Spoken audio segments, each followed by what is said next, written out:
seven, six, five, four, three, two, one.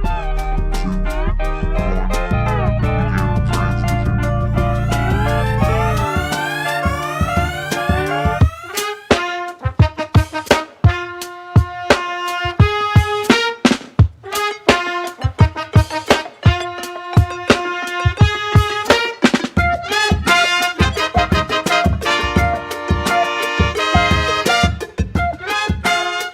Welcome to Black Noir Radio.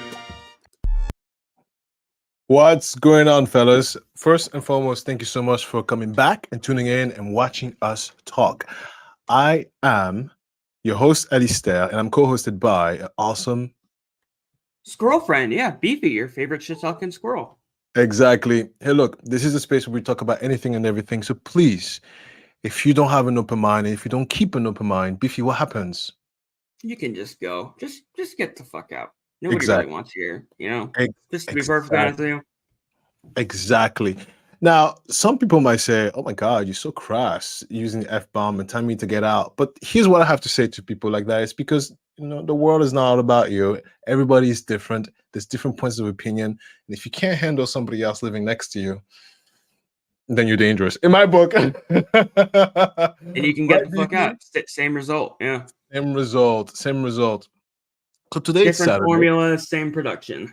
Different formula, same production. So today's Saturday, right, Beefy? As you know. Yes. How was the week, Beefy? It was good. Did you have a nice Halloween? I don't think we met since, or did we? Yeah, no, we had a show since Halloween. Yeah. But I don't think we ever talked about it. How'd it go? So, you're right. Actually, we haven't talked about it. So Halloween was amazing. Olympia didn't know what the hell's going on, and she just got a hold of her legs, so she's able to tip-tot and stroll around and stuff like that. So she was walking, but not as much. So we ended up holding her most of the time. She didn't quite understand the concept of the candy thing, so we just had a good time outside. However, there was a house where there was a house. We were at Long Island, Staten Island, sorry, and there was a house that was giving out shots to grown-ups. Now look, Oh, that's cool. it's so funny because we did the show about the guy who poisoned his kids with the pizza sticks, and I was like, "That's weird.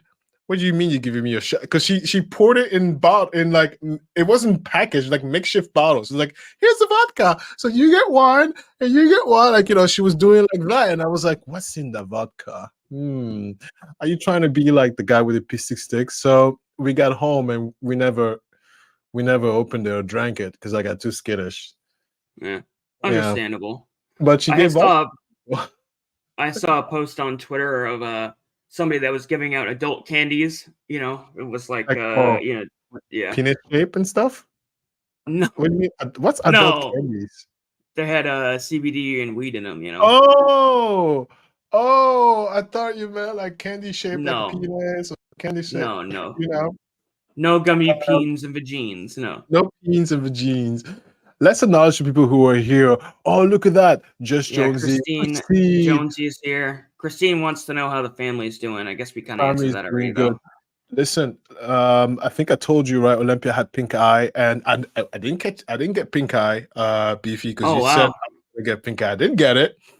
And she scratched my cornea last week by mistake because I'm an affectionate parent, and she probably was like, "Get the F off me." So she scratched my eye.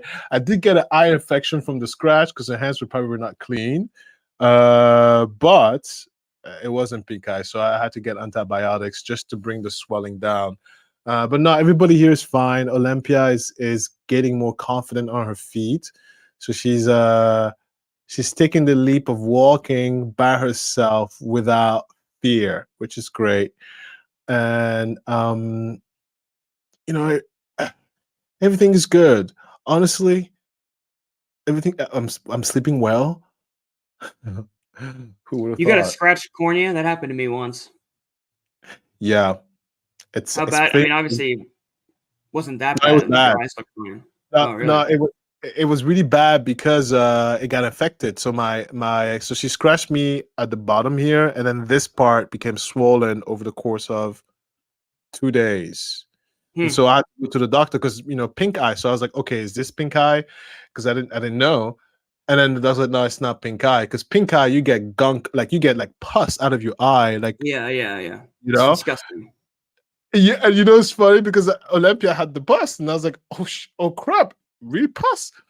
Yeah, it looks pretty bad on a grown up. On a kid, it's not that bad because their eyeballs is not so big. But I had to Google Schmoogle and what it looks like on a grown up, and it is quite gross.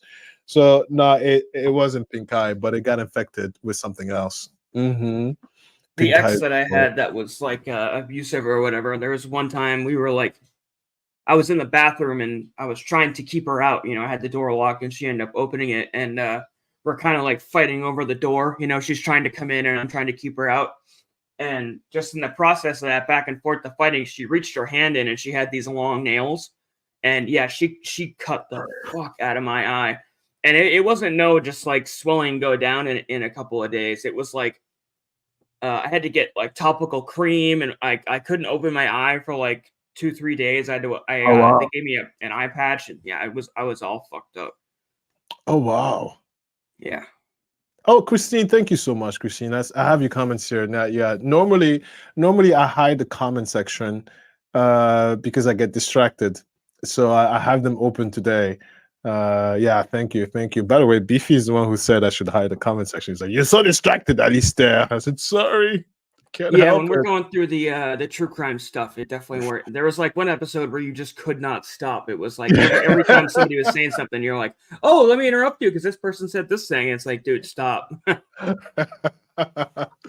no, we're having Anyway, how was your Halloween? it was good. I did the trick or treat thing kind of. I mean, I stood downstairs and nobody ended up coming like they always do. Womp womp. But Yeah, go ahead.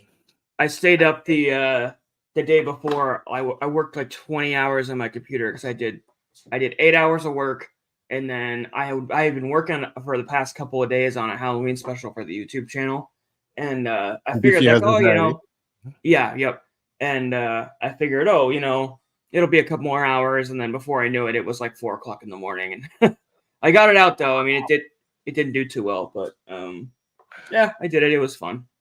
You know, it reminded me of the time where, you know, I was during the Dara Brooks days, I was doing all-nighters, like literally Yeah. editing. But I was green. Did you know about editing when you started your YouTube channel? Did you know about the amount of work that comes in? Because I had no idea. I just thought it's click, click, click, done. And I realized it was like, oh my God, it's been 2 hours already and I'm not even nowhere near done. Did you know how hard editing was? So yeah, I did have a little bit of a background, like in high school and stuff. I made videos. So I did have some experience with it. So I did know all the work that goes into it. I definitely didn't anticipate doing the all-nighters like I did when I was doing the Daryl Brooks stuff too. Like when I was in the thick of making those videos. Yeah, that was like it was a constant thing, just like staying up till 2, 3 o'clock, 4 in the morning. And then I kind of fell off of it. And so doing it again, you know, randomly when I've got all this other stuff going on, like sobriety and being healthy and everything, it kind of threw my week into a loop. I don't know.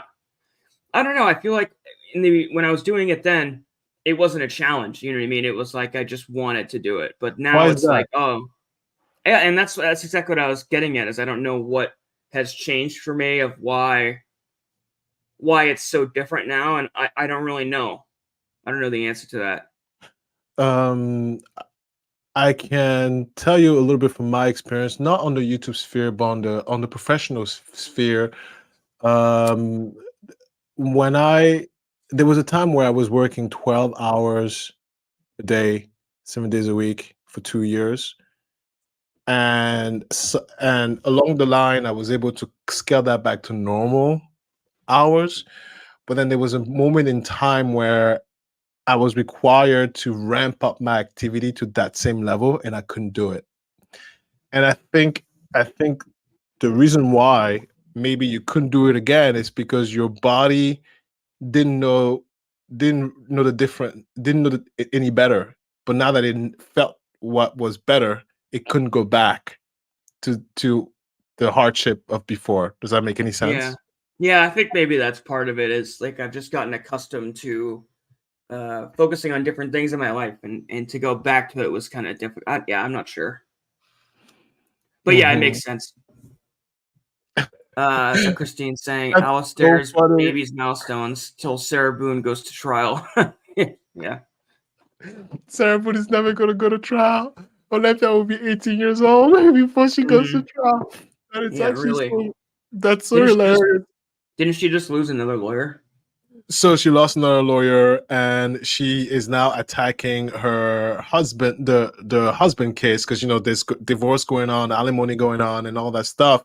And she's complaining to the other judge that's dealing with the marital situation.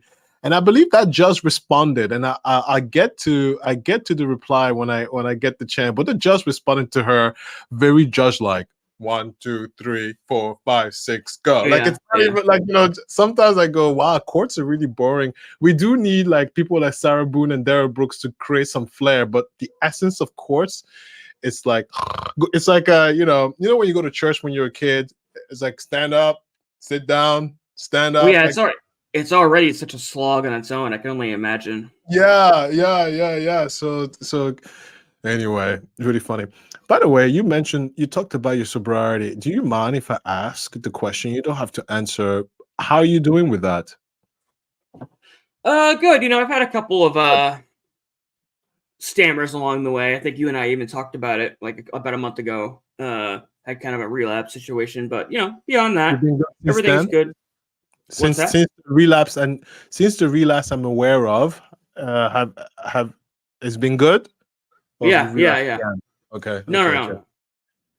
It's good. It has its challenges every once in a while. And what's good is it was only like a one-time thing. Like it just happened, and I realized like, oh, this is a bad idea. Because usually it's like you relapse and then you're kind of off to the races. That's why Oh, you have to stay abstinent so much. You can't just even like.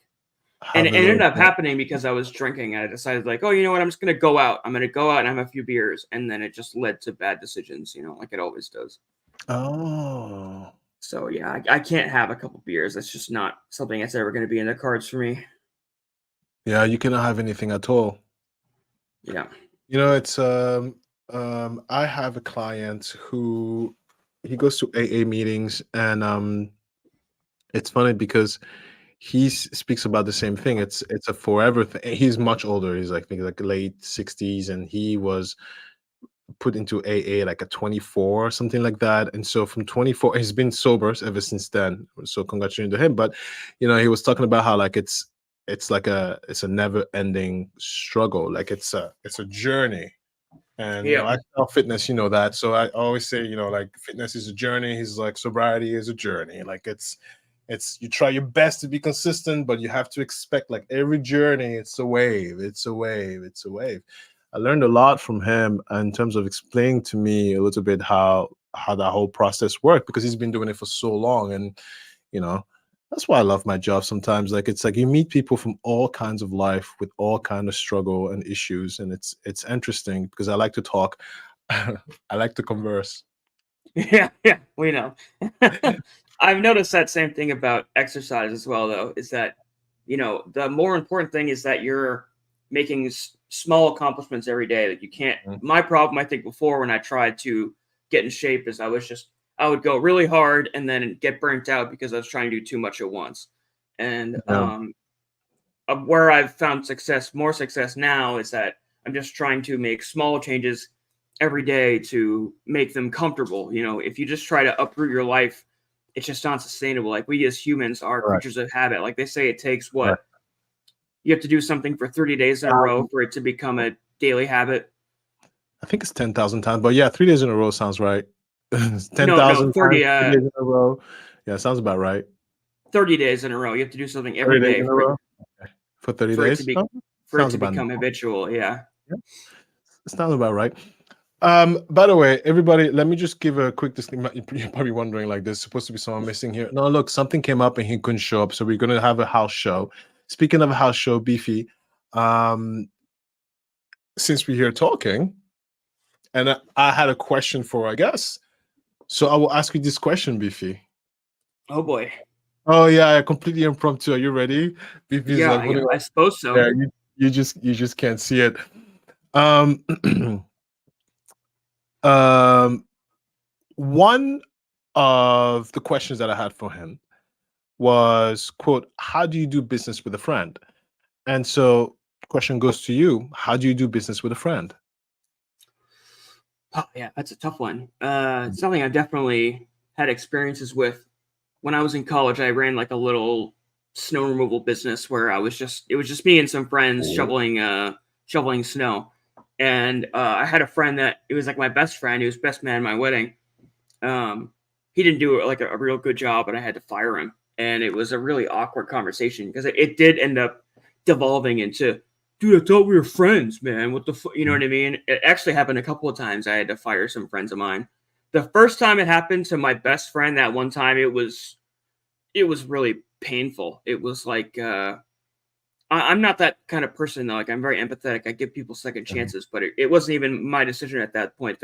One of the people that the guy who I was working for ultimately, like he wasn't my boss, but he was the one who was paying for us to remove all the snow. Anyways, he Mm. said he didn't want him back.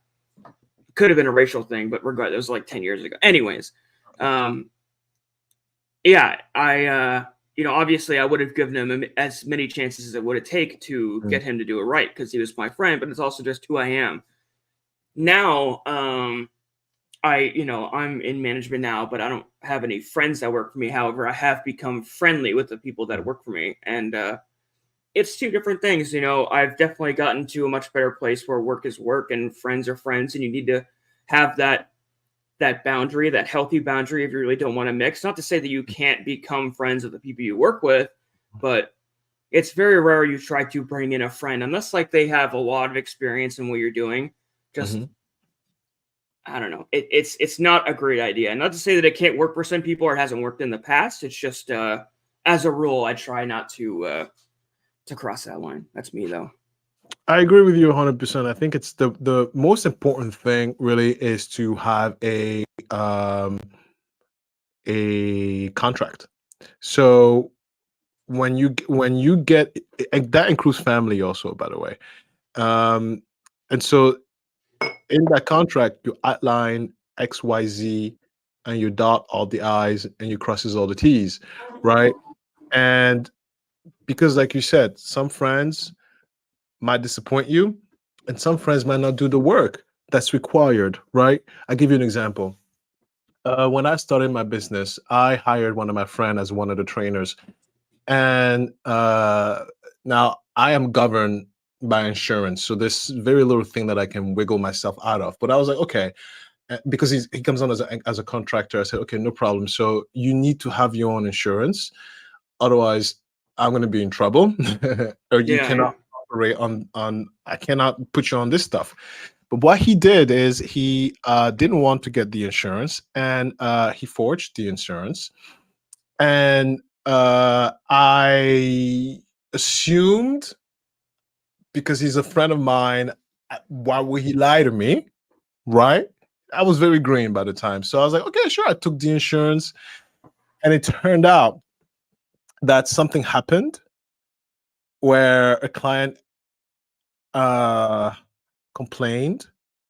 Subsequently, an injury occurred, very minor injury, Oh wow. but And he had no insurance. and he didn't have insurance. Exactly. Oh man, that's a Ex- nightmare.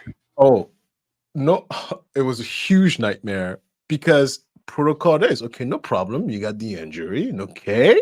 And don't forget, like at that level, it's insurance versus insurance. So it's not always the patron versus me, because the patron might go over there and claim insurance and then they're fine, but behind the scenes the Yeah. insurance is like, hello, Mr. Ezekiel, Yep. what's happened, right? And so because I'm have a separate contract with the company, with the building, and they have a indemnification clause, so they go, oh, okay, thanks, well, we're going to give this to Ulster. Right? So right, they go, oh, thank you, yeah, but we have a clause, so Ulster here. And so I pick it up and I go, okay, well, his name was Christopher as well. I was like, okay, well, Chris, give me your insurance, because insurance, come on. Yeah. Awkward silence, crickets. So because I had it on file, and I called the information, and the numbers didn't work, Oh and my man. heart sunk to the floor, and I said, oh, no, no, no, no, no, can't be possible. What do you mean numbers don't work? Usually there's an automatic responding machine. And I called and I called and I called Chris, and I said, you know, there's an insurance claim going on here, and they want their money. So this is your client, you buy a contractor, your insurance not working. What insurance do you have? And he went on and on and on in circles. Long story short, he didn't have insurance. And I had to do the hard thing. And the hard thing is because what he did is insurance fraud. And Yeah. I don't like criminals. There's certain things that I don't like criminals. And when you interfere, I was about to say it probably did end up devolving into some sort of criminal affair, did it? It did because Oh it man. did, and it did because I took it there, and I did take it there for a few reasons. Number one, it put in jeopardy my contract with the building because they're like, "What do you mean? What do you mean? How you conducted business? What's going on?" So that's a big deal, and not only that, it's interfering with my income because I have well, I didn't have the daughter at the time, but it's the way I make my living. So I was like, Chris, at the time, I was like, you don't understand what you just did. I have issues now. So what I did is I paid out of pocket because my insurance was not going to cover somebody else's fault. Oh So, man, that must have cost a pretty penny. so I paid out of pocket. I sued him. Wow. Of course, I sued him, and in the lawsuit, because you have to okay, what happened? In the lawsuit, the state took it from there. That's insurance fraud. Wow. We're not friends today, but just to give you an idea that Did you for get that, the money back? yeah, I got the money back. To get Oh, wow. to give you the idea is that because he was my friend, I ignored the protocol that I normally would do on somebody who's not my friend, right? And so that's why with business with a friend, dot all the I's, crosses all the T's, have a contract. When stuff gets very serious, you sit down and you put stuff on paper and you become very serious. But it was a horrible experience, and Christine says that she became friends with their house cleaner and she couldn't use her anymore because it became awkward. Yeah. Oh, why is that? Why did it become awkward? Please do tell. Yeah, I'm curious now too. I'm assuming. Did she do something? Did she steal? Well, no, I think it's a situation where it's like, oh, I want more money or something like that. You know what I mean? Just whatever. There's questions you can ask an employer that might become awkward for somebody that's a friend. Yeah. Yeah. Whether it's, hey, I need. No, why become awkward? Go ahead, Beefy. I didn't mean to interrupt you.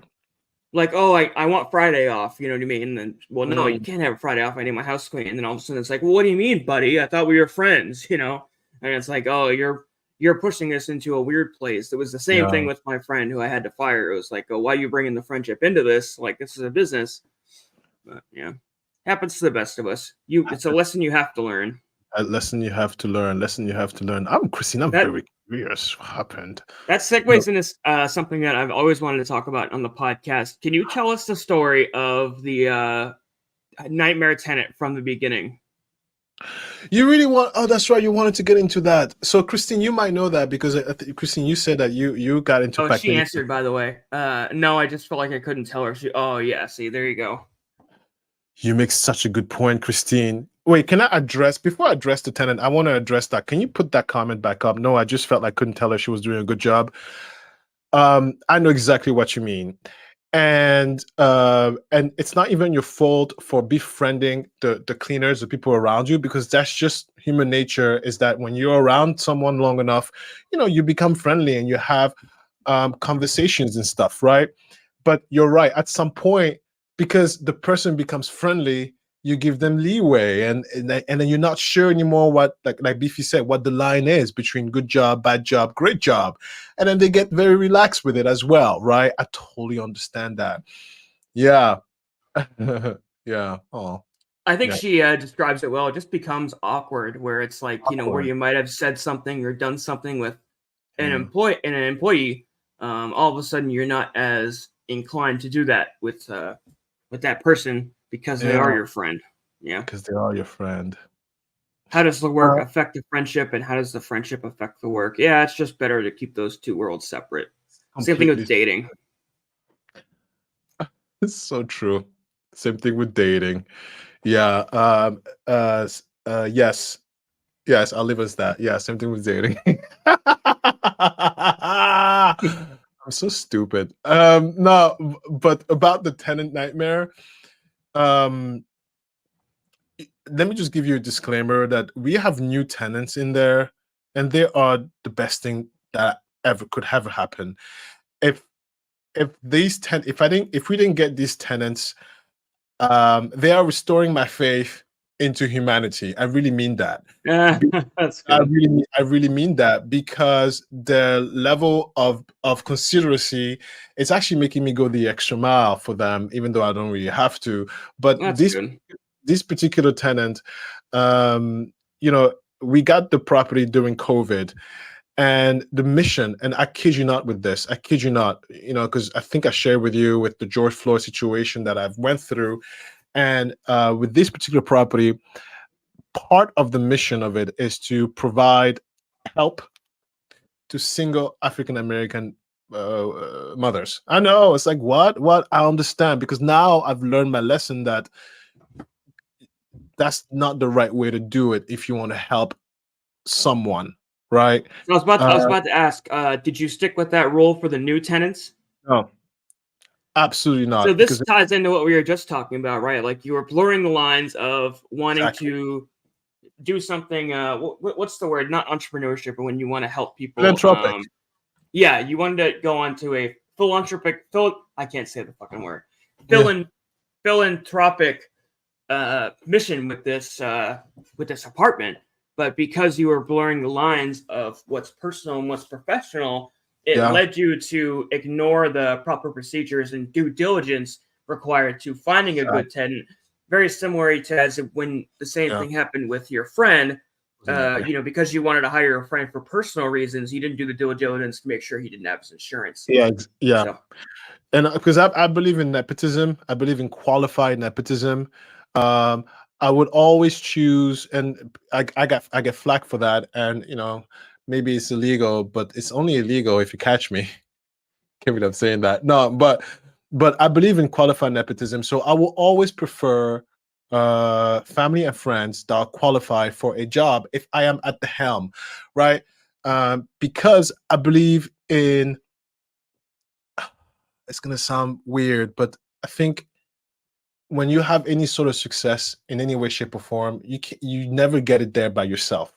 There's always someone else who've helped you. Whether it's your mom saying "go, go, go," whether it's your friend saying "you got this, girl," there's always someone who is a contributor to whatever success you define as. Nobody gets there on their own, and so it's important that as you move forward, you drag everybody who's been there with you. You have to, because you can't just take from people and not give back. Does that make any sense? Yeah. Right. So I'm a firm believer of qualified nepotism, and I felt like with this woman, and I looked at the numbers with COVID, and I was like, oh, okay, well, maybe I can make a difference. And even though she didn't really qualify for it, but I was like, you know what? She has money in the bank. She has a job. She's a single mother, and she's looking for a single mother with a 17-year-old, and she's looking for a place. Okay, fine. Let's just ignore that. And I got her in there, and look, everything was good. Everything was good. She was paying good up to the point of the property inspection. Oh, hey, Richie from last week is here today. What's up, man? Good to see you. Hey, Richie. Nice to see you, Richie. But before you dive further in, there was like a red flag you had during the application process, right? Like, you were going to ask for bank statements or something, and she was like, "I've never had somebody ask for the. How dare you ask for my bank?" Something like that. Right? I'm trying to remember. Yeah, I was. So one of the things I wanted to know is I wanted to know how she spent her money. And before you throw tomatoes, let me explain. So that's important because in the bank statements, you could see rent payments, you could see how often and how late. And so when I asked for the last 3 bank statements, and I was looking at, okay, if you're having too much fun over here, I know how much money is coming in. I know at least within the month you pay your rent and where else you spend it on, because it's not just enough for you to just afford the rent. Because in my mind, as I'm thinking about it, I want to know if something comes up, are you able to to handle not an emergency, but like a problem, or like, this came up, right? So if every time money comes in, if you get $2,000 and 2,000 comes out at the end of the month, you have nothing left, you know. So that's a red flag to me, even though you can afford it. I did ask for a credit score, and her credit score was actually pretty good. That's the crazy thing. Her credit score was 700. Christine says, I want your credit score and bank info. Yeah. So it's true though. You do need it if you're going to rent somebody. And her pay stubs. Sounds like Christine might be a landlord. I think Christine, are you a landlord? Are you a landlord? You know, I think Christine has wisdom. Christine, are you a landlord, or you just wisdom? Yeah, she's wise. I think she has wisdom, yeah. But you know what? For anybody just joining us too, Richie, yeah, you were talking about one of Alistair's nightmare tenants because we were on the discussion of hiring friends in the business, you know, hiring your friends at work and how that might become difficult, which just naturally segued into this story that's become infamous on Alistair's channel regarding this nightmare tenant. And so you give her the application and you ask for her bank stuff, and she's all like, "Oh, I can't believe you've ever asked," which is just strange, right? And that's red flag number one. If I remember right, there was kind of another red flag, like flag number 2 during this process. What was that? When she refused to give me the bank statements, I denied her. I said, "Okay, well, you know, I'm not even moving forward. I need to know what's inside your bank account and how you manage your money." She's a landlord, she is.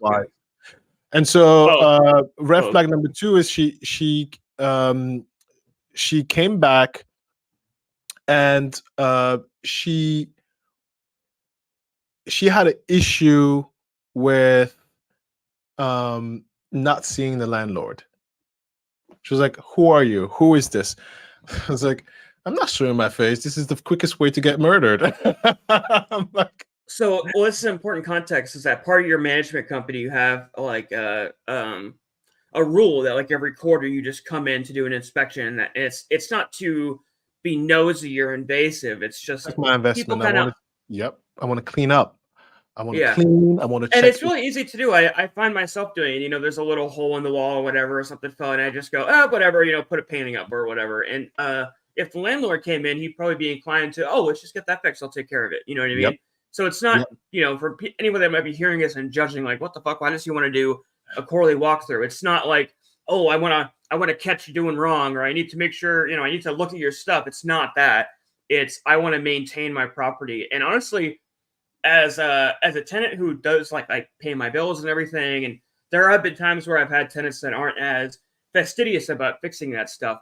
I think it's a great approach because like something stops working, I fix it. You know what I mean? It's your fucking responsibility. Yeah, it's my house. I don't own this bitch. Like, so I thought it was great, but I want to put the question out to sorry, real quick before you continue.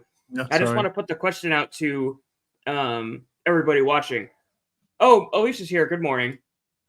Hi, Alicia. So let us know in the chat because it's crucial to the story as we continue along here.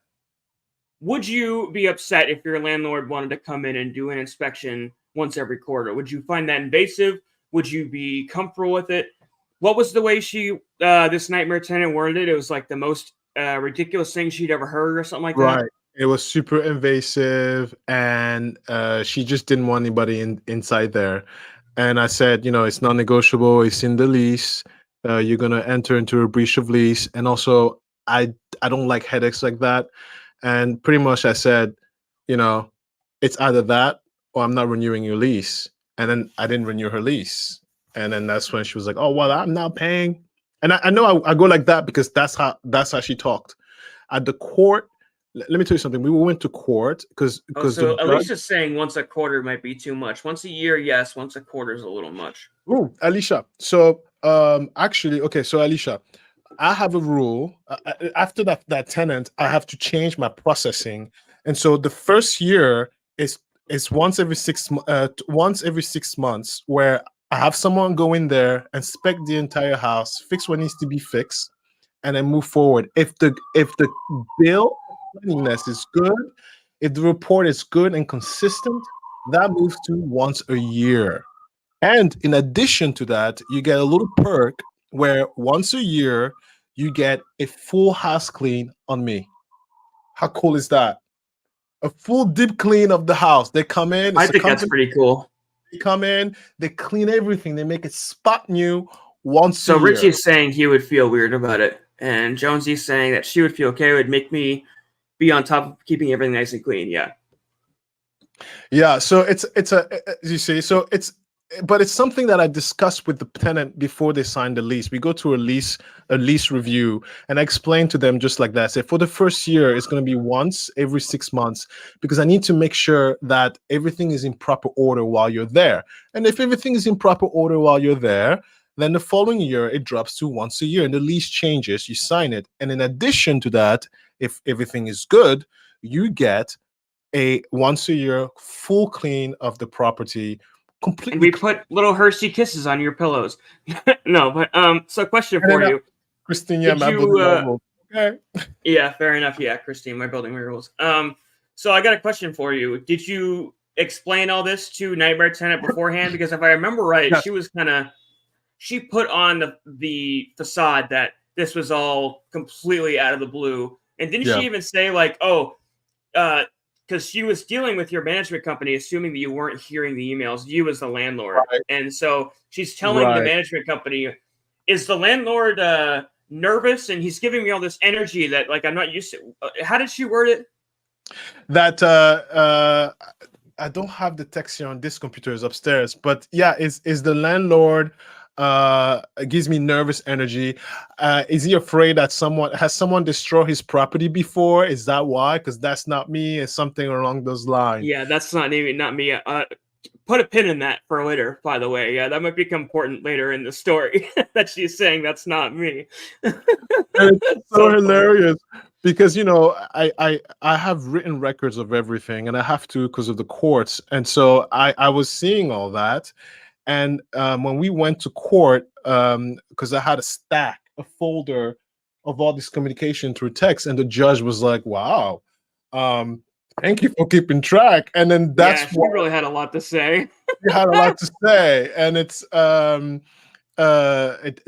we were very lucky in that sense because there were some cases where some landlords were stuck with these bad tenants, and COVID came, and it was kind of like, well, sorry about that. And we were so lucky that even though the judge we had were on the titter of like, yeah, you're the landlord, you can handle the losses, but because I kept meticulously track of every single bit of information and communication. Yeah, so Jonesy said something I was just thinking too, is that it's been really popular on YouTube, is these landlord-tenant matters. I guess everyone's watching Zoom court, with all these judges, and you see some crazy people, and particularly, like you said, during COVID, it became very commonplace for these people to get into these apartments and just never leave. And for anybody that may not be familiar with it, they've actually made a movie. It's got what's his name, Michael Keaton in it, where he does it as a business. He comes in and offers the guy cash up front with no references, but flashing all these big bills like he's this big businessman. Gets into the apartment and then immediately changes the locks and just starts destroying stuff. He breeds cockroaches. He destroys the entire apartment. Ends up getting into a fight with the guy and ends up taking the house because he's torturing these people so much, and he's milking tenant landlord law that they can't stand him, and so the guy ends up attacking him, and he sues him and takes his property over. But regardless, for anybody who doesn't know, laws are in place to protect tenants, and more often than not, they end up flying in the face of what is even morally correct, or what would even be obvious in some cases, just flying in the face of error, even though more often than not, it's bad tenants that just don't want to pay or whatever. They're there to protect against the slumlords, just in the interest of keeping everybody safe. So you can't just, for example, if your tenant isn't paying their rent, you can't just go in and turn their heat off, for example. You can't do that. It's illegal. Right, it's illegal. And also, if you're a tenant dealing with a slumlord, there's a legal process for that. So you cannot just withhold the rent. That's illegal also. And there's a misconception like, oh, well, because that's what my nightmare tenant would do, is that she would purposely destroy the property and say, well, look, he didn't repair this. And then the judge was like, okay, well, you can't just say that. I need to see. This is why we were lucky, because some judges were like, well, landlord, get out and go fix it. But the judge we got was like, show us the communication line that you told your landlord that this broke. and she couldn't come up with one. And then the judge was saying, okay, well, how do I know you didn't just take this down yesterday? And we were so lucky that we got, because I have an inspector who is licensed with the courts to determine natural wear and tear and not. So he has more weight with the courts. And so when he did the inspection, he was saying these doors, someone was hanging from the door from the top. He said someone's doing monkey swings on the door. Doors don't come off like that, right? And that's what really helped us. That I was so lucky. Not only I'm lucky of the timing, lucky to get a judge with a brain, and lucky to get a team around me who's I don't know, qualified enough that someone heard them. Because let me tell you something, as the landlord in the COVID time, if it wasn't for the luck around me, I would have been stuck with this person till today. Because some cases in New York, people haven't paid rent in almost 4 years, and those landlords have no recourse. Yeah, there are a lot of nightmare situations of really bad tenants. It's actually a documentary on Netflix called My Roommate from Hell. And there was one guy who strictly did this. He milked these landlord-tenant laws for roommates. And he would come in, and some people would like lose their apartments because they were strictly set up to only afford it with roommates. And so he comes in and says like, oh yeah, I'll move in today. I'll give you the rent in a week. And he just moves in, just doesn't pay. And once they're in, can't get them out. I saw one episode of Zoom Court where the guy who had an apartment, he was working as the maintenance guy for the apartment complex. So he got his rent for free. Well, he did a terrible job at being the maintenance guy, so they just said, you know what, we're going to move on. But he was already used to not paying rent, so he just wasn't gonna move. And out of spite, very similar to what happened with you, he didn't just destroy this entire apartment. He spit on all the walls. When they went in, they thought that he had put glue on the walls to like make it hard to come off. And he actually ended up saying it in court. He goes, "It's not glue, it's spit." It's like, dude, it's so disgusting. That's so gross. And it's and you know what that does? Let me tell you the economics behind that, because some people say, and Christine, you might pitching on that. Some people say, oh, my rent is going up because of supply and demand. Listen, as someone who's in the industry, your rent is going up because the legislature, whether state, federal, is leaning more towards protecting the tenants, the bad tenants. And the only recourse we have is to increase the rent to eliminate the potential bad tenants. There is a correlation. You might not agree. Statistics is as closest thing to a crystal ball as we can get. There's a correlation between your socioeconomic status and the state of the property. And so the only recourse we have is to increase the rent. And I've made, maybe it's for another time, but I've detailed a little bit the amount of damage that tenant did to my property, which was $20,000. Till this day, I have not recouped that damage, even with an increasing rent from $1,450 to $1,950. I have not recouped $20,000 worth of damage. I am going to get that recuperation next year. So it would have taken me almost 3 years to break even. Process that. So if you're a landlord and you're like, and you look at your neighbor landlord who goes, oh wow, I just got $20,000 damage, and you're thinking, I will have to raise the rent this much to protect myself. Like, think about how much rent you have to increase just to break even, right? Yeah. And that's why your rent is going up, because bad tenants are interfering with the logistics of, like, I have to pay a mortgage. I have to, because I still have to pay the utilities for the tenant. The expenses is out of control, but people don't see that. And so it's not supply. It's because I don't want to deal with a potential bad person. So therefore, no. Yeah. So Jonesy brings up a good point, though. I mean, what you're saying isn't wrong, but there are a million reasons why your rent could go up. I mean, it could be things that have been built in the area, and now all of a sudden, even though you moved in 5 years ago, there's been a bank, a restaurant, a Subway, whatever. There's tons of reasons why your rent could go up or down, not just because they're recouping funds that they lost. Yeah. Well, no. Okay, so let me be more specific. So your rent is going to go up faster than the rate of inflation. So rent goes up regardless every year, but this rent increase is about 40% higher than the rate of inflation. not because they want to squeeze every dime out of you. It's because we've had during COVID an unprecedented amount of non-paying tenants, which have costs because the mortgage still need to be paid. It'll be different if you did the same moratorium on mortgages and taxes, but God forbid the government and the banks don't get their money. So that is the issue, is that there was a swath of the population who had to subsidize the living expenses of citizens. And what people don't realize is that most landlords are not corporation. The BlackRock, the big companies, what percentage they are of the landlord industry? Less than 5%. So fine, I give it to you 10%. So 90% of landlords you see are like me and you, and we have to pay the mortgage.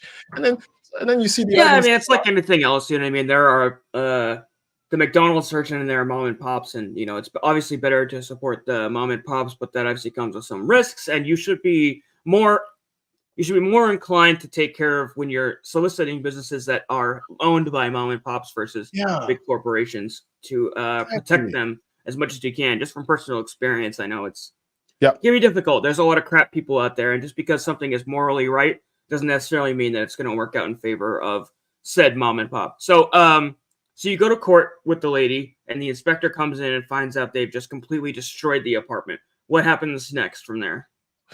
So, here's the cool thing. She had the intention of burning the house down. I'll tell you why. Because when this eviction was scheduled, what the courts do when they schedule the eviction, they don't really tell the tenant the date of the eviction, because they don't want, they just tell you have 2 weeks to leave. Yeah. And after 2 weeks, it could happen anytime. That's what they say. And they don't tell you what time and what day. So they tell us, the landlord, the date, but they tell you, don't tell your tenant, because the tenant usually the bad ones would destroy the property and then leave. Yeah. And when we showed up there by surprise, we actually caught her. Yeah, burn it down, Just Jonesy. So when we arrived, she was unscrewing the front door. Do you understand? Do you understand? And then she was like, "Oh, hi, everybody, hi." Okay. So wait, how does that work for burning it down? Just because she's unscrewing the front door? Oh wait, because the sheriff is like, "Okay, ma'am, step the F back," because he had a like, what am I dealing with here? Is anybody in the house? No. Is there any gun in the house? No. Are you Christina? Yes. There was a pause, and he's like, "Okay, well," he barges in, looks around. The house is a complete mess. It smelled like weed. It smelled like meth. I know what meth smells like, please. It smelled like there was a drug going on. And mind you, she has a son, a 17-year-old son. And listen, when we actually get in, look what I see in the corner. I see gasoline. I see like a gasoline for like kerosene. Oh wow! So Christine called it. Yeah, gas cans. Gas can. Exactly. Wow. So she really was planning on burning it down. She was planning on burning it down. And I looked at the gas can. I'm like, what? 2 of them. And then 1 upstairs. So 3. And they were full, by the way. Full. And it's not like, oh, I'm putting gas in my car. What are you doing with that? Like, what is that doing inside the house on the hardwood floor? Yeah, really. In the living room. There's 1 in the living room and 1 upstairs. Like, why? Right? Terrifying. Because it's in one of those homes where you have neighbors. So she could have burned down the entire row. Yeah. Could have killed somebody. Could have killed somebody. So I mean, obviously they can't arrest her for rubbing gas cans. So what happens from there? Well, she had an arrest warrant, which is what I didn't know. So pretty much what happened is that she would come back, because then once the sheriff comes in and secures, once the locks is secure, everything inside the property is mine. And I was saying to myself, I was like, I am petty. Don't touch my money, or I am coming after you. So I was like, take all of that shit and throw in a dumpster. And the guy was like, okay, fine, no problem. And she was like, what do you mean? Like, no. None of this is yours. You didn't pay for the rent for X amount of month. All of that is mine. We're going to take that. We're going to put it in the dumpster. You can go there and pick it up. But unless you pay me money for the people who come in to clean the place. So if you want your stuff, you give me $1,000 right now so you can pay for the movers to take your stuff to wherever you want them to go. But I've people to deal with this. So you're not about to get another free ride out of me. So I was like, no, these are my guys. They're going to pick up your stuff. They're going to put it in a dumpster. And she came back 50,000 times, and I had to call the police because, you know, I'm skittish. I don't want to die. So I called the police. Fair. And I was like, look, officers, I don't know who this woman keeps coming back with. I don't know if she can come back with some people. I'm scared. Can you please stay here? It's like, fine, I'll stay. And then that's when. So wait, this is during the same day when the movers are trying to get the crap out. She's leaving and coming back. She's leaving and coming back, trying to snatch a few boxes because she wants to keep her stuff. And I told the guy who was moving everything, I said, keep everything inside the house. I'm going to lock the front door. Everything is in the back door. I have my car blocked. Please, petty. Park my cars parked so nobody can get in there and make sure nobody. Well, it's not even just about being petty. It's just being safe, right? Like you said, you never knew what you could show up with. What you could bring back? I mean, she could have brought like cockroaches in a bottle and just like planted them. Who knows? People to kill us. Yeah. Yep. You know, it's just me and Chris and the movers. She could have brought, because actually, when she came back, she brought someone with her, and that's when I was like, oh, wait a minute, she could bring anybody. Oh no. I don't want to die. So please, 911, listen to me. We're doing through an eviction. We have premises, control of the premises. She keeps coming back with random people. I don't know who they are. I am scared. I don't want to die. I said that. I don't know who she's going to bring. So the guy's like, fine, we're coming. And they stayed there 2 hours later, and then they left. And that's when the cop was like, what's your name? And then he goes, you know, there's an arrest for warrant, right? And I was like, oh, crap. And that's when she stopped coming back. So I was curious about that too, because my ex had warrants out, and when I told her she got evicted, she never came back because I was assuming that when the sheriff came to evict her, if she had warrants, that they just would have arrested her. But so the sheriff who came with you for the eviction didn't arrest her when he first came through? That was a question I asked as well. I said, but there's a warrant. Why don't you arrest her? And then this is what he said. He said, because the warrant was for theft. It wasn't like a criminal. It wasn't I guess it's a civil, like it wasn't serious enough to really go and grab her. So they very lax. No, but I disagree with that. I think same. I think if you have a warrant, why go through all the process of putting a warrant and pay all the textiles for the warrant, and then you're just roaming around and walking around, be free, and the cop sees you with I was too mentally tired to deal with the cop, because I would have said something like, what do you mean? Jonesy brings up a good point too, that she was the petty one, not you, and it's very true. Yeah. Oh man. You know, well, she probably moved on to torture someone else, some other landlord somewhere. Oh my God, there's an update. I never share with you because I don't complain too much. Listen, Christine, there's an update. You don't know what happened. So I have a lawyer on my team, and the lawyer got to do his job because he has to eat. So he represents other people, and so because I was going to sue her for that $20,000 civilly. And again, look, I'm a nice guy. And then I know she had. You're also realistic. You knew there's no way you're getting that money, even if you got the judgment. Please, she had $25,000 in her savings from the bank statements that I got, and it was verified during because the lawsuit is ready. By the way, the lawsuit was. So hold on, you can get a civil judgment in your name, but getting somebody to actually pay on that, especially if they have terrible credit. I mean, she could just file for bankruptcy and then boom, it's gone. Well, to file for bankruptcy, it needs to be approved. And to file for bankruptcy, you have to show that you have no assets, you have nothing. But she had $25,000 in her savings at the time during her tenancy. And when you could just go take out $25,000 and hide it with a friend. You could do that. I could have stopped her from doing that, but now I don't know how much money is in the bank. All right, we're going down the rabbit hole anyway. So what's the update?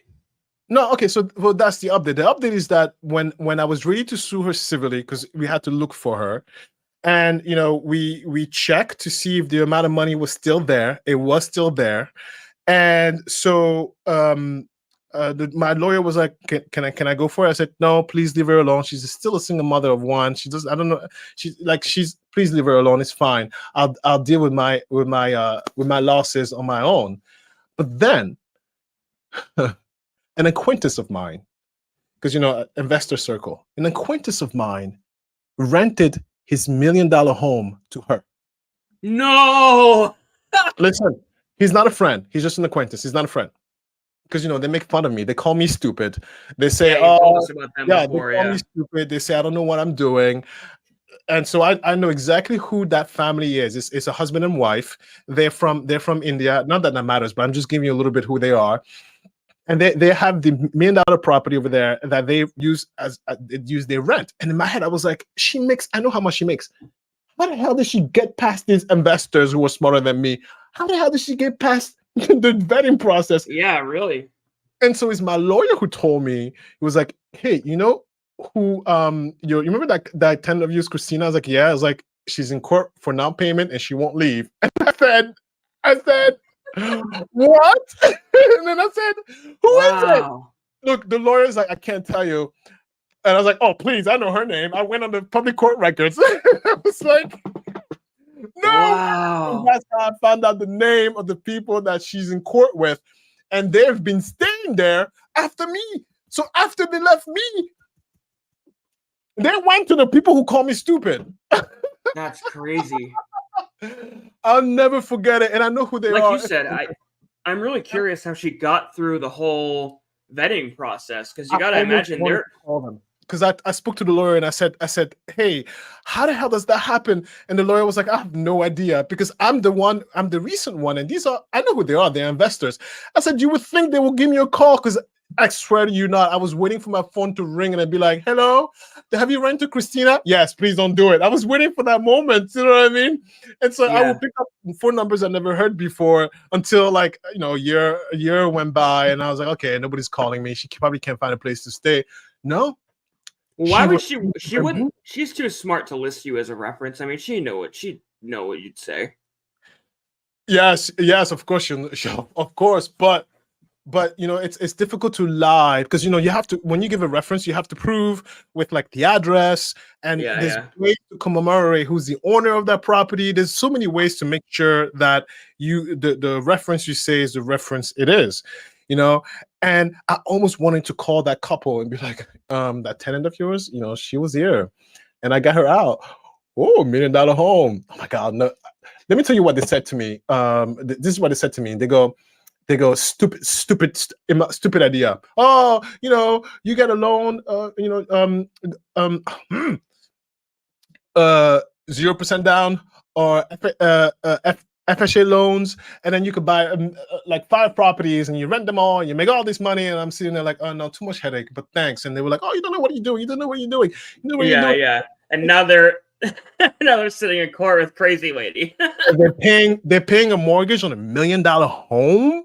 Yeah, and they're dealing with this girl who's going to destroy their $1 million home. Oh yeah, spooky little gnomes here. What's up, boo? Hey, it was just really funny. It was just really funny. That's crazy. Like, so you know these investor people who are renting to her, and you said you didn't reach out to them? I wanted to reach out to them, but no, I didn't reach out to them, because what am I going to say? Yeah, that's true, actually. At first, I was like, well, wouldn't you want to warn them? But at that point, they're already in court. The damage is already done. After. Yeah. I mean, what am I going to say? First of all, they're going to be like, who are you? Hi, I'm Alistair. They're getting in front of. No. Yeah, they always say I'm too nice. They say I'm too nice. They say my profits could be higher. I never make enough. That's what they say. Oh, if you do that, you could squeeze more out of that. I'm like, yeah, but too much headache. I'm good.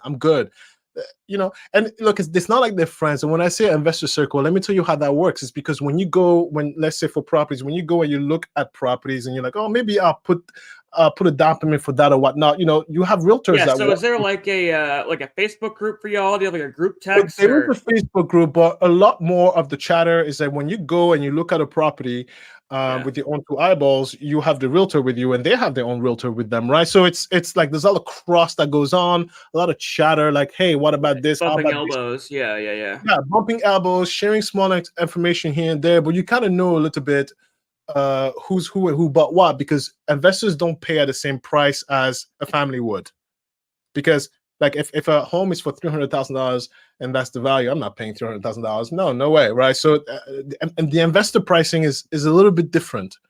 I don't know how to explain it. Christine, you know. No, we get it.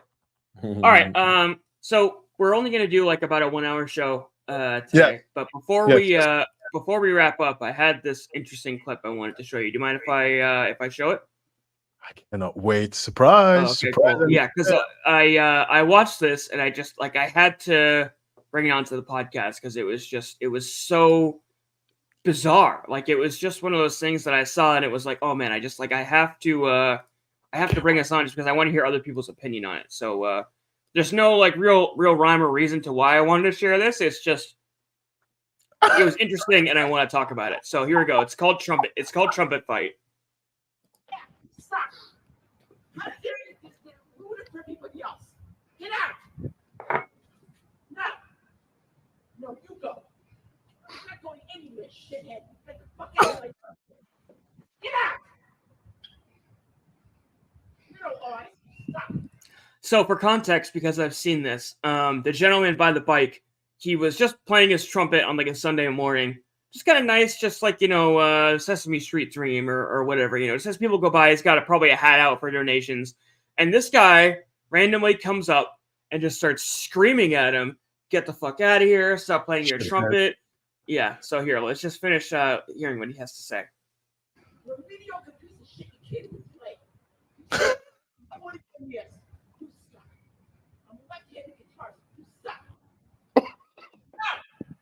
No. Get the fuck out. Fuck out. Whoa. Whoa. Get out. Whoa.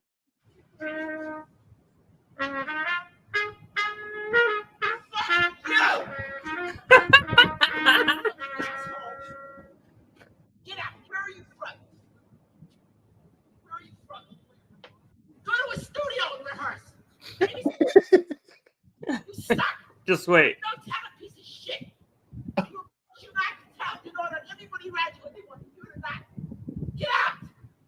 How dare you come down here and do this? I'm here 14 years. I've lived in this town my whole life. You're a disgrace.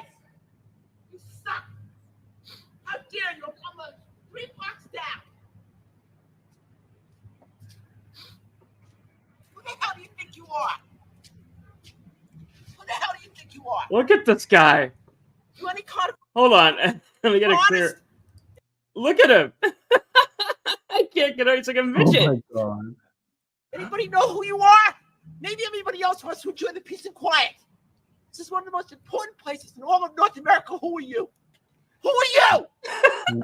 You miserable, presumptuous, no talent. Wait. He's presumptuous. Where are they? Is this New York? Yes, it's New York. So that's why it's like the most important place in North America. Sorry, guys, it is. It's New York.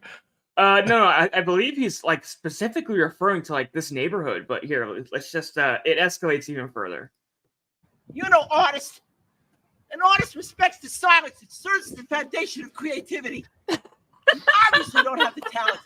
You don't have enough respect for yourself or other people, or what it is to respect yourself. That was actually a good line. What did he say? The silence. It's a basis of creativity, which is true. Silence can be creative. Wow. He's getting creative with his insults. He's like a poet, and he's going after him like Shakespearean style. Oh, I love it. In music, we're any other form of creativity. And I'm an NYU film school graduate. So they're in New York. Sucker, at Yeah. the School of Visual Arts and the Academy of Art University. He's giving us his resume now. It's like, it's Yeah. being filmed. He's like, oh, let me just whip my my accredited dick out while this, I know this is going to be on YouTube. San Wow. Francisco. You suck. You're a no talent. If you really had talent, go practice. Because you can see him. He's deliberately standing in the Shot. yeah, and he's glancing over at when he stops. You know what I mean? Like you'll see him say something as if he's just yelling at the guy, but he's Yeah. doing it for the Attention. At this point, he's doing it for the attention because before, when he didn't know the camera was there, it was real. So he's still keeping it real, but now he's just extending his viciousness, for clicks. for clout. Yeah. And to get yourself a gig instead of ruining the end of the day for everybody down here. Disgrace! You're everything that's gone wrong in this world. You're a self-consumed, no talent, mediocre piece of shit. And I've earned my right to say it. You fucking hack. Okay? I had 200,000 people with Bill Graham. In 1975, I walked Bob Dylan up on stage. Who the fuck are you? I shook Frank Sinatra's hand back in Las Vegas in the 60s. I knew the Grateful Dead from 1966. Who the fuck are you? I didn't know Christine, me too. You nothing. You You know, nothing. You Oh, are I thought it was a woman. Yeah, no, it's I thought it was a woman as well. he's a guy. Wow. nothing.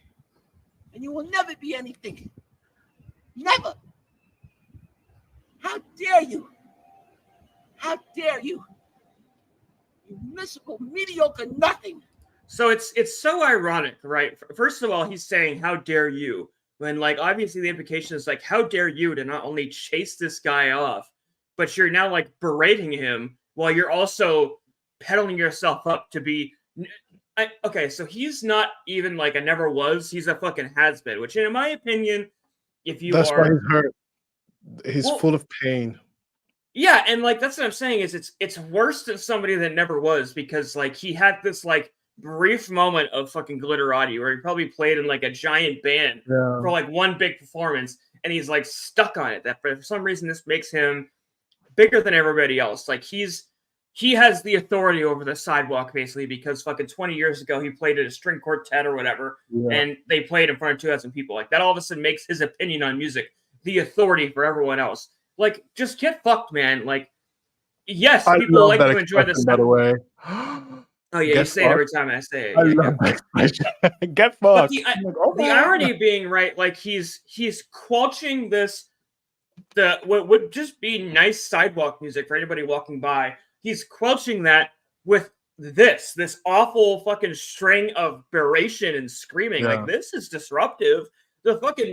So it's like, even on his premise on its face is fucking backwards. Ugh, everything about this guy, I can't stand him. Do we know anything about the person he's berating? Is he just a random person that is he like in the class, or is he someone who just No, so I ended up doing my normal thing where I go down the rabbit hole, and this guy's done like interviews and stuff. I mean, he's obviously just starved for attention. But the guy who was playing the trumpet was just a random guy in New York who just wanted to play trumpet for like a few bucks, you know?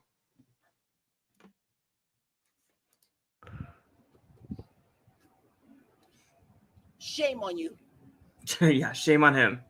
You crack stupid little smile. I think he was, mimicking him. Go learn to play. Go learn to play. You're flat. You can't even carry a fucking note. I don't care about your little like horn lip. It doesn't mean that you know how to play. You're flat. I'm trained classically. I'm trained contemporaneously. All right, you enough. suck. Go away. No. It's like he was entertained for a little while. I was like, yeah, go off, No, girl. he was just, he was just trying to remove himself from the situation. And listen, that man with the trumpet probably heard. Like, I am thinking more towards the person who's receiving all that. I'm sure he's not having a good time if he's sitting there doing trumpet for money. I'm sure he's not in the right state of mind to be hearing a berate like that. Can you imagine what he felt when he went home from this? Yeah. Yeah, it was funny. Yeah. I mean, it's definitely funny, but then I put myself in his shoes as an immigrant. Yeah. It stopped being funny, yeah. But still, I mean, like I said, I did deep dive on it, and like this guy, he is so starved for attention that he did like 1 million interviews.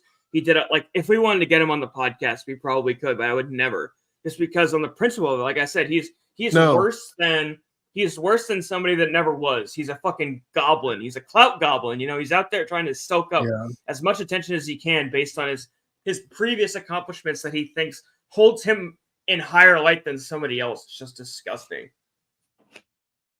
Yeah. Like, I can't stand people that do that currently, like when they actually have something going for them and they're like, oh, I'm better than you now. But to actually like try and force your fucking resume into a situation that it recalls, like, there's no reason you to be throwing out your fucking list of accreditations. Like, oh, I taught with the Grateful Dead in 1966. It's like, who asked? Fuck up. Ugh. Anyways, I just, I agree like I with said, you. it was one of those things that's like an earworm. Like, it got into my head and I just couldn't stop thinking about this fucking awful man. Earworm. That's a nice term. I'm gonna steal that. Get fucked. Yeah, Earworm. get fucked, you earworm. Spooky Gnome says, if that happened to me, it would be far more upsetting if a crowd gathered to join that crazy dude to tell me I suck. But the fact that he was the only guy, yeah. And you can almost tell that's what the trumpet guy is doing. He's like off to the side, kind of laughing at him. Like he mimics him by doing the little smile, like it's like on the sidewalk. Remember, like when you were a kid and your friends would like they'd hit you with a sick burn, and like the best you could do is like make that face. All you could do was like make that face back, and I'm like, that's like all you could do because he just got roasted. God. That's so funny. Oops, sorry. That's so funny. How did you find this video? You really are in the YouTube sphere. I wish I had that. Oh time. yeah. That's all I do is watch YouTube, but my free time, yeah. What's your algorithm like? Like, what kind of stuff does YouTube show you? Oh, bro, it's all over the place because I'm it's all over constantly the place, watching right? shit. It must be confused. It must think you're gay, baby. It's definitely very eclectic. It's like it'll be everything, right? Yeah. But what I've noticed about that too, when you're constantly shifting what your attentions are, is it'll go through like phases, right? So it'll be like, oh, you watched an hour of this video, so here's like 30 videos like that, and then you'll watch something else completely out of the blue, and here's 30 videos like that. So it's very dependent on what like the most recent long video I watched was. My algorithm thinks I'm a conspiracy theorist. And you know what's super interesting about that is that I'm not a conspiracy theorist, by the way. I believe that I'm the master of my own destiny and I control my own fate. But it's interesting to see other people's point of view, and so I lean into it not because I'll be converted, because I'm like, oh, that's how they think. How interesting. And let me tell you, I almost feel sad. I almost feel very sad because it's not cheap. It's pretty expensive, and they spend the money. And I'm like, we live in a very expensive world. You giving $100 for what? To say like, JFK rose from the dead. Like it was. Well, the whole JFK that's that rabbit hole we've been down. But I don't know what you're saying. No, but like it's almost like it's predatory. These people are preying on but scary though. You're not wrong. It's almost like what's the oh man, the White House thing, QAnon. It's almost like QAnon. You know what I mean? Like it really does do damage. Like, and I feel like a lot of those people who get wrapped up in the conspiracy theories, it's like they're just really lonely, and they find these people who give them a sense of camaraderie, and it almost becomes like a tribe within itself. It's like, I find these people and now I belong. And it just certifies their what they thought previously. They read all this crazy stuff on Facebook, and then they meet people who are also believing this crazy stuff on the internet. And because they've met people and they've now become part of this community, it just cements their position even further. So that's why you saw stuff like what happened on the 6th right there, or whatever, the attack on the White House. It was just a meeting of all these like people that were believing the conspiracy. It is just, it can lead to very bad stuff. I don't think people who are buying into the JFK conspiracy theory and are lumped into that same group, but there are cults out there that do this stuff. It can be dangerous, but it's dangerous. But I always find the person on the YouTube talking is the one who's praying, because they're asking for money, not just like money to support like me, the channel. It's oh my money god, sorry, to I have to cause. interrupt you. Christine says YouTube thinks I cut Yeah, I grass. know. Oh, Dude, that's I funny. watched a video about a guy mowing his lawn, and it's been plagued in my algorithm ever since. Turns out there are a lot of people who make lawn cutting content, and it's just Are you they're serious? constantly recommending it to me. Wait, I You know what it totally is? thought it was a commercial of a lawnmower. Are you telling me that people No. out there who just cut the Cut grass? her too, yeah. Wait, Oh, Christine, wait. yeah, see, the same thing happened to her. Yeah, I watched one video of a dude. So yeah, it's not just me then. I watched one dude cutting grass for free. Yeah, it's the guy that goes door to door and he's like, "Oh, this lawn is really crappy," and I cut it for free. And now they're constantly recommending me lawn. You know what it is? It's because I watch shorts. It's like TikTok. You just kind of scroll, and they will recommend to you like the most viral of TikToks, like the stuff that's really blowing up. And there were a couple of videos that went like uber mega viral of this guy who transformed a lawn. And because you sat there and watched it and might have liked it or whatever, it's now forcing all these fucking lawn videos down your throat because they think it's related to the actual stuff of the content, not the quality of the content itself. Anyways.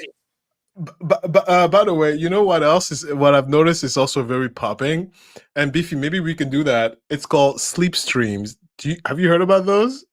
No. Are you ready? The sleep stream is when you put a camera while you fall asleep. I can't even breathe. Oh yeah, there are people that do that on TikTok, and you donate money, and it like makes sounds to wake them up and stuff like that. Yeah. What? It's Yeah. not even like like it's a night vision camera, so you don't even have to pretend like it's not there. You just click, and then you really go to That's sleep. a lazy one, yeah. Like what? That's amazing, and I can't even breathe. I'm like, how do I do that? Put the camera there and just go to bed.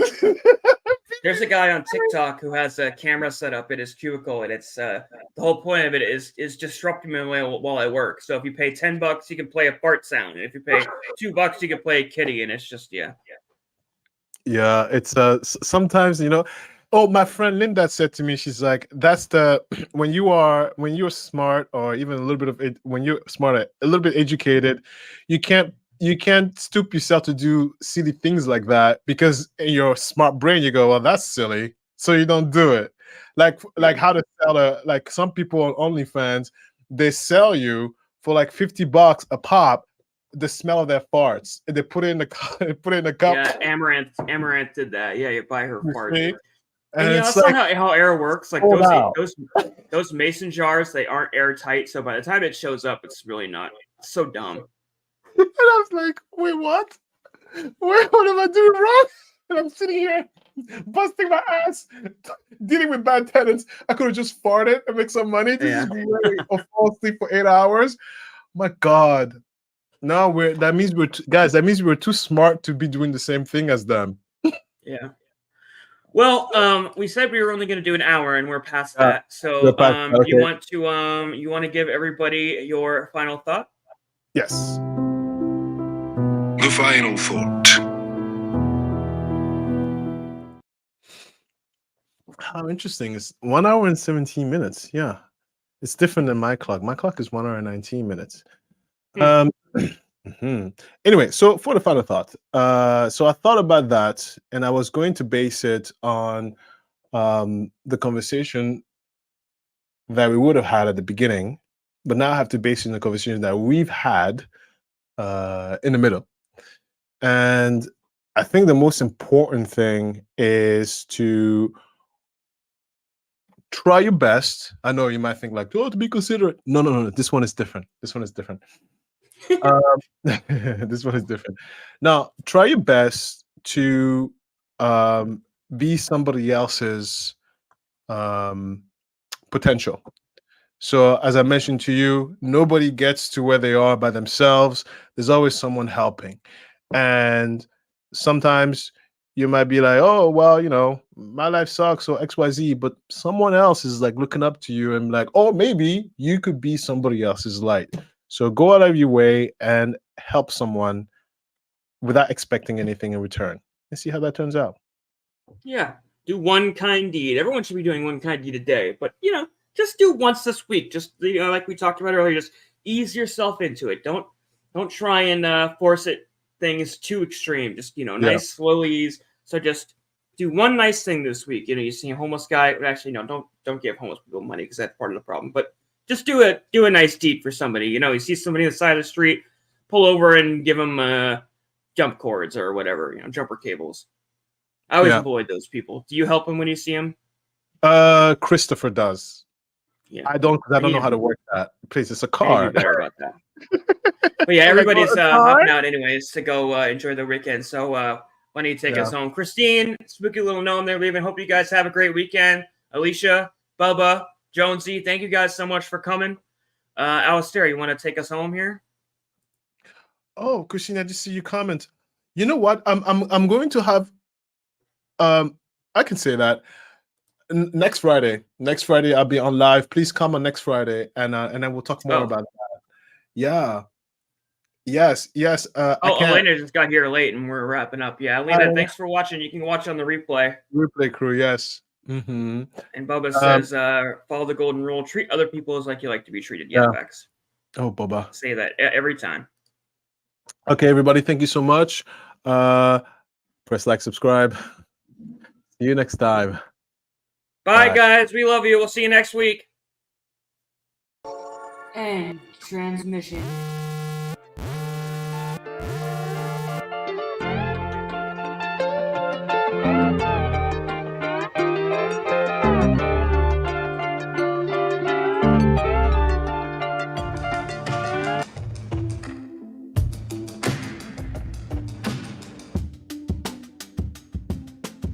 Thank you for watching.